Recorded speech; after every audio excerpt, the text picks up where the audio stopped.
আসসালামু আলাইকুম। আমি আল সাব্বির, পড়াশোনা করছি বর্তমানে বুয়েটে। তো আমি তোমাদের এসএসসি 24-এর অর্থাৎ 2025 সালে বুয়েট এডমিশনের রিটেন কোশ্চেন থেকে কোশ্চেনগুলো পর্যায়ক্রমে সলভ করব। তো তোমরা যদি আমার চ্যানেলে নতুন হয়ে থাকো তাহলে তোমরা অবশ্যই চ্যানেলটা সাবস্ক্রাইব করবা, একটা লাইক দেওয়ার ফ্রেন্ডে শেয়ার করবা। বুঝতে পারছো, জি অফ এক্স একটা তোমার ফাংশন দেওয়া আছে, অবিচ্ছিন্ন ফাংশন। তো জি অফ জিরো কত? তো আগে বুঝতে হবে তোমার অবিচ্ছিন্ন বা কন্টিনিউয়াস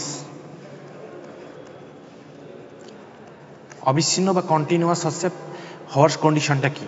তো একটা ফাংশন ধরলাম আমরা এফ অফ এক্স আছে, আর এক্স ইকুয়াল এ, এই ভ্যালুতে তোমার ফাংশনটা কন্টিনিউয়াস হওয়ার কন্ডিশন হচ্ছে লিমিটিং ভ্যালু এবং ফাংশনাল ভ্যালু সমান হবে। অর্থাৎ লিমিটিং ভ্যালু হচ্ছে এক্স টেন্স টু এ, এই পয়েন্টে তোমার লিমিটিং ভ্যালু এবং ফাংশনাল ভ্যালুটা সমান হবে। অর্থাৎ আমরা যদি এক্স এর জায়গায় এ দেই, অর্থাৎ এ পয়েন্টে তোমার ফাংশনাল ভ্যালু এবং ওই এ পয়েন্টের লিমিটিং ভ্যালু, লিমিটটা এক্সিস্ট করতে হবে। যেহেতু বুঝতে পারছো লিমিটিং ভ্যালু থাকবে মানে ওখানে লিমিটটা এক্সিস্ট করবে।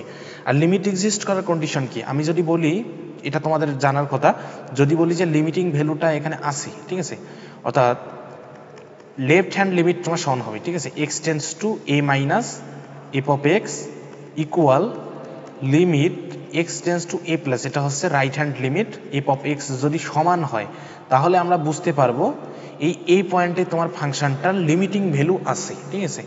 তো সেইটাই আমাদের দরকার, এখানে হচ্ছে লিমিটিং ভ্যালুটা আমরা বের করব। তো এখন দেখো একটা ফাংশন আমার দেওয়া আছে জি অফ এক্স, এখানে জি অফ জিরো কত?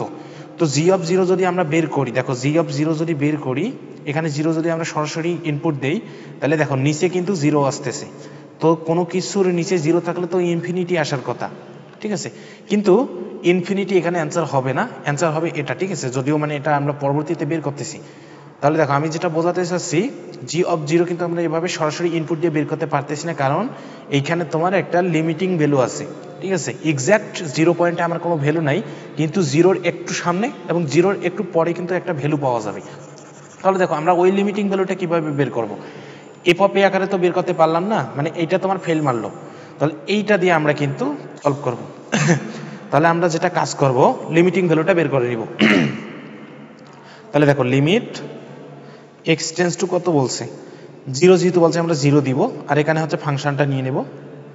তো ফাংশনটা যদি নেই তো এই কন্ডিশনটা, তাহলে দেখো উপরে হচ্ছে root over 1 plus M X minus root over 1 minus N X. তো এটা আশা করি বুঝছো, এটা আমি কেটে দিচ্ছি, ঠিক আছে। তো এখন দেখো আর নিচে ছিল এক্স, এখন এটার লিমিট আমরা কিভাবে নির্ণয় করব, ওপরে নিচে কিন্তু আমি গুণ করে দিব এর তোমার যে সাইনটা আছে বিপরীত সাইনযুক্ত একটা রাশি দ্বারা, অর্থাৎ 1 প্লাস এম এক্স ছিল 1 প্লাস এম এক্স, এখানে মাইনাসের জায়গায় জাস্ট প্লাস দিব। আমি রুটটা ক্যান্সেল করার জন্য এই কাজটা করতেছি, 1 মাইনাস এন এক্স, নিচেও সেম রাশি দ্বারা গুণ করবো যাতে উপরে নিচে কাটাকাটি যে ক্যান্সেল আউট হয়ে যায়। 1 plus M X plus root over 1 minus N X. তো এখন দেখো এটা কি হবে, লিমিট আমি কিন্তু এখনো অ্যাপ্লাই করি নাই, লিমিটিং ভ্যালুটা এখনো অ্যাপ্লাই করি নাই।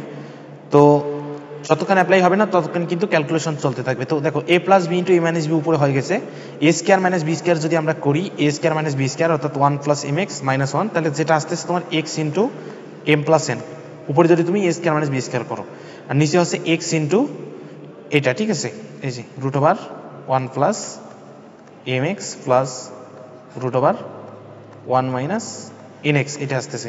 তো এই এক্স ক্যান্সেল আউট। এখন আমি যদি লিমিটিং ভ্যালুটা এখন বসাই দিব, জিরোটা যদি এখানে বসাই দিই তাহলে দেখো কি আসতেছে, উপরে এম প্লাস এন আর নিচে আসতেছে এক্স এর মান জিরো, এটা জিরো হয়ে যাবে, এটাও জিরো, তাহলে আলটিমেটলি তোমার পরে থাকতেছে ট্রু। এটা হচ্ছে আমার অ্যান্সার, ঠিক আছে। তো আশা করি তোমরা ম্যাথটা বুঝেছো। তো পরবর্তী ভিডিওতে দেখা হবে, আর চ্যানেলটা অবশ্যই সাবস্ক্রাইব করবা, ঠিক আছে, ধন্যবাদ।